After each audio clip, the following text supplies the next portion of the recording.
স্বাগতম জনাইছো news 18 Assam north ইষ্টৰ ইউটিউব আৰু ফেচবুকৰ এয়া হৈছে পোনপটে সম্প্ৰচাৰ ষ্টুডিঅ'ত মই প্ৰাঞ্জল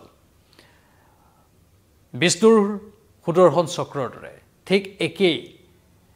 এক অনুৰূপ সুৰক্ষা ব্যৱস্থা ভাৰতৰ আকাশৰ বাবে আৰু সেই ব্যৱস্থাই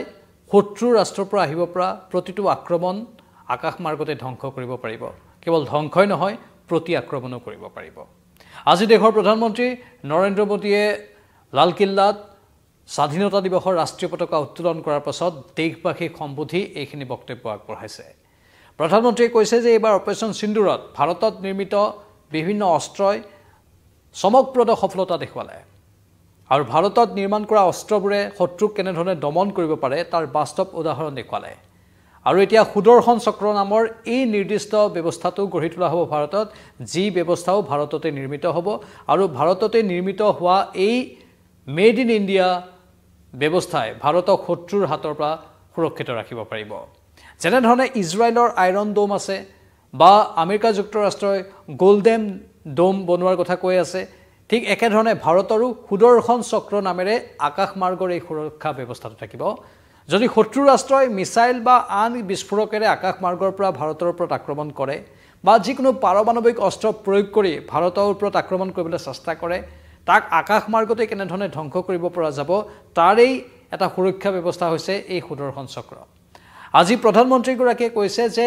সুদৰ্শন চক্ৰৰ এই শক্তি ভগৱান বিষ্ণুৰ শক্তি আৰু এই বিষ্ণুৰ শক্তিৰ নামেৰে এই কাৰণে নামাঙ্কন কৰা হৈছে যে ই একেবাৰে অত্যাধুনিক আৰু ইয়াক ভাৰতৰ নতুন প্ৰজন্মৰ বাবে ভৱিষ্যতৰ প্ৰজন্মৰ বাবে নিৰ্মাণ কৰা হ'ব আৰু ই সমগ্ৰ ব্যৱস্থাটো এনেকুৱা ধৰণে ইয়াক সজোৱা হ'ব যে সমান্তৰালভাৱে ই যাতে শত্ৰুক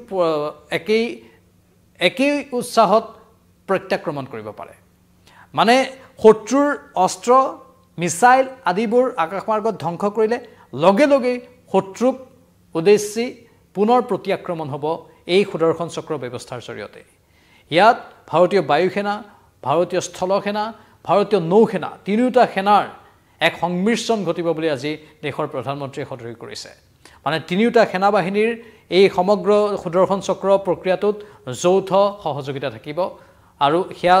ভাৰতৰ সাগৰীয় ক্ষেত্ৰতে হওক স্থল ক্ষেত্ৰতে হওক যি ক্ষেত্ৰতে আক্ৰমণ কৰিবলৈ সংঘটিত চেষ্টা নকৰক কিয় সেই আক্ৰমণ এই সুদৰ্শন চক্ৰৰ দৰে আইৰন ডোমৰ দৰে ব্যৱস্থাই প্ৰতিহত কৰিব পাৰিব আৰু ইয়াক ভাৰততে নিৰ্মাণ কৰা হ'ব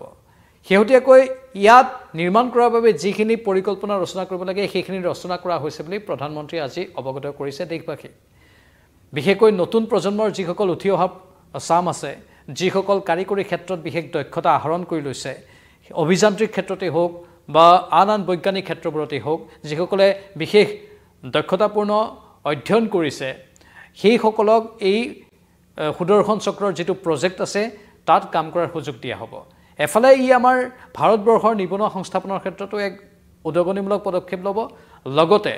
ভাৰততেই নিৰ্মিত ভাৰতৰ কাৰিকৰী কৌশলগত যিখিনি প্ৰযুক্তি আছে সেইখিনিক ওপৰলৈ নিয়াৰ ই অন্যতম এক প্ৰচেষ্টা হ'ব বুলি আজি প্ৰধানমন্ত্ৰীয়ে সদৰি কৰিছে মানে ভাৰতত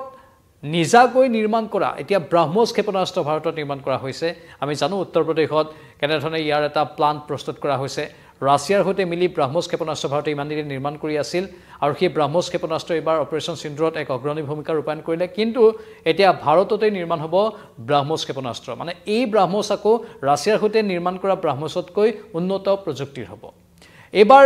পাকিস্তানক প্ৰত্যাক্ৰমণ কৰাৰ সময়ত যি ড্ৰোনবোৰ ব্যৱহাৰ কৰা হৈছিল সেই ড্ৰোনবোৰো ভাৰততে নিৰ্মিত আছিল সেই ড্ৰোনবোৰে কেনেধৰণে আক্ৰমণ কৰিব পাৰে তাৰ এটা নিৰ্ধাৰিত আমি উদাহৰণ দি থ'ব বিচাৰিছোঁ যে সেই ড্ৰোনবোৰ সাধাৰণ ড্ৰোনৰ দৰে গৈ পোনপটীয়াকৈ আক্ৰমণ নকৰে সেই ড্ৰোনবোৰে বাদুলিৰ দৰে গৈ জেগাত চাই ৰ'ব পাৰে লুকাব পাৰে শত্ৰু ৰাষ্ট্ৰৰ ৰাডাৰৰ পৰা বাচিব পাৰে মুঠতে অত্যাধুনিক প্ৰযুক্তি সেই ড্ৰোনবোৰে বাওঁফাল সোঁফাল তল ওপৰ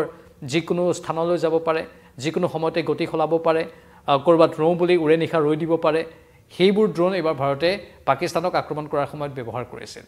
শত্ৰুৰ পৰা লুকাবলৈ যি কৌশল অৱলম্বন কৰিব লাগে সেই ড্ৰোনবোৰে সকলো কৌশল অৱলম্বন কৰিব পাৰে সেইবোৰে মেড ইন ইণ্ডিয়া ড্ৰোন সেইদৰে মেড ইন ইণ্ডিয়া ব্ৰহ্মছ আহি আছে আগন্তুক কেইবা বছৰৰ ভিতৰত মেড ইন ইণ্ডিয়া ব্ৰহ্মছ পোৱা যাব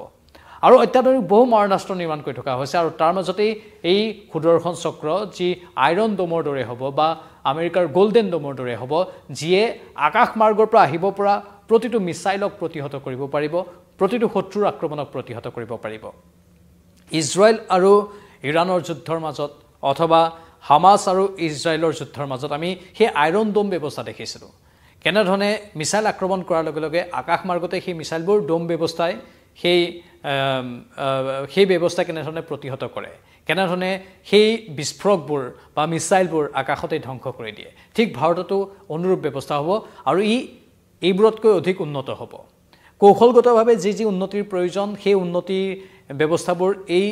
প্ৰযুক্তিত গ্ৰহণ কৰা হ'ব বুলি আজি প্ৰধানমন্ত্ৰীয়ে সতৰি কৰিছে মুঠতে শত্ৰুৰ হাতৰ পৰা বাচিবলৈ যিখিনি টেকনিক লাগে সেই গোটেইখিনি টেকনিক বা টেকটিক ভাৰতে গ্ৰহণ কৰিবলৈ গৈ আছে মুঠতে ভাৰতৰ ওপৰত শত্ৰুৰ আক্ৰমণ যাতে হ'ব নোৱাৰে তাৰ বাবে এইখিনি ব্যৱস্থা গ্ৰহণ কৰা বুলি সদৰি কৰা হৈ আছে প্ৰধানমন্ত্ৰীৰ মুখৰ পৰা সেইখিনি কথা আজি আমি শুনিবলৈ পালোঁ আৰু কৈছে যে আগন্তুক কেইটামান বছৰ আৰু সেই কেইটামান বছৰৰ পাছত ভাৰতৰ শক্তি সামৰিক ক্ষেত্ৰত আৰু বৃদ্ধি পাব ভাৰতে সামৰিক ক্ষেত্ৰত বিনিয়োগ কৰিছে ভাৰতে সামৰিক ক্ষেত্ৰত অধিক মনোনিৱেশ কৰিছে ভাৰতে সামৰিক ক্ষেত্ৰত ভাৰতৰ শক্তি অধিক বৃদ্ধি কৰিবলৈ চেষ্টা কৰি আছে এনেও সামৰিক ক্ষেত্ৰত বিশেষকৈ সুৰক্ষাৰ দিশটোৰ বাবে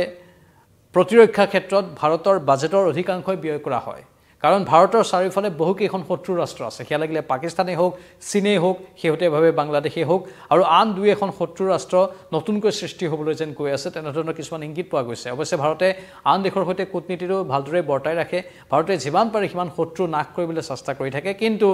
একাংশ দেশ আছে এনেকুৱা ধৰণৰ যিবোৰে নিজে আহি ভাৰতক শত্ৰু হিচাপে গণ্য কৰি ল'ব বিচাৰে আৰু সেই শত্ৰুবোৰৰ বাবেই ভাৰতৰ এই আকাশ মাৰ্গ প্ৰতিৰোধমূলক ব্যৱস্থা বা প্ৰতিৰক্ষামূলক ব্যৱস্থা এই প্ৰতিৰক্ষামূলক ব্যৱস্থাই গোটেই ভাৰতকে সুৰক্ষা দিব পাৰিব উত্তৰ পূৰ্বাঞ্চলেই হওক গুজৰাটেই হওক জম্মু কাশ্মীৰেই হওক অথবা কন্যাকুমাৰীয়েই হওক শেহতীয়াকৈ পাকিস্তানৰ সেনাপ্ৰধান মুনিৰে কৈছে যে তেওঁলোকে এবাৰ উত্তৰ পূৰ্বাঞ্চলৰ পৰা আক্ৰমণ সংঘটিত কৰিব আৰু পাৰমাণৱিক আক্ৰমণ কৰিব স্বাভাৱিকতেই মুনিৰৰ দৰে বা আন একাংশ নেতাৰ দৰে বা সেনাৰ মুৰব্বীৰ বিৰুদ্ধে এয়া হৈছে পোনপটীয়াকৈ প্ৰত্যাহ্বান পোনপটীয়াকৈ তেওঁলোকৰ মুখৰ ওপৰত এটা পূৰ্ণ হতিয়া বুলি ক'ব পাৰি কাৰণ তেওঁলোকে যি ভাৰতক আক্ৰমণ কৰাৰ কথা কৈ থাকে এই যিবোৰ প্ৰতিৰোধমূলক ব্যৱস্থা আছে সেই প্ৰতিৰোধমূলক ব্যৱস্থাই তেওঁলোককো শংকিত কৰিব এইবাৰ এই যি সুদৰ্শন চক্ৰ আছে সি কেৱল সাধাৰণ প্ৰতিৰোধমূলক ব্যৱস্থা নহয় ই পোনপটীয়াকৈ অধিক ক্ষিপ্ৰগতিত শত্ৰুৰ দেশক ধ্বংস কৰি দিব পৰা ক্ষমতা ৰাখিব আৰু আজি প্ৰধানমন্ত্ৰীয়ে কৈ দিছে যে এইবাৰ যদি শত্ৰুৱে পুনৰ আক্ৰমণ কৰে পাকিস্তানকৈ আঙুলি টুৱাই কৈছে প্ৰধানমন্ত্ৰীয়ে তেনেহলে আমি সেই গোটেই দেশখনেই ধ্বংস কৰি দিম লক্ষণীয় হ'ব এই গোটেইখিনি কথা এফালে মুনিৰে কৈ আছে ভাৰতক আক্ৰমণ কৰিম আৰু প্ৰধানমন্ত্ৰীয়ে কৈছে গোটেই পাকিস্তানকে আমি ধ্বংস কৰি দিম যদি পুনৰ আক্ৰমণ সংঘটিত কৰে তেওঁলোকে যিকি নহওক ভাৰতৰ সামৰিক শক্তিৰ উত্থান স্বাভাৱিকতেই প্ৰশংসাৰ এটা বিষয় আমি ভাৰতৰ সামৰিক বাহিনীক প্ৰশংসা কৰিব লাগিব আজি স্বাধীনতা দিৱসৰ দিনটোত আৰু সামৰিক শক্তিৰ সৈতে ভাৰতবাসী প্ৰতিনিয়ত আছে প্ৰতিটো খোজতেই আছে জয় হিন্দ আৰু এই পোনপটীয়া সম্প্ৰচাৰৰ পৰা ইমানতে বিদায় লৈছোঁ নমস্কাৰ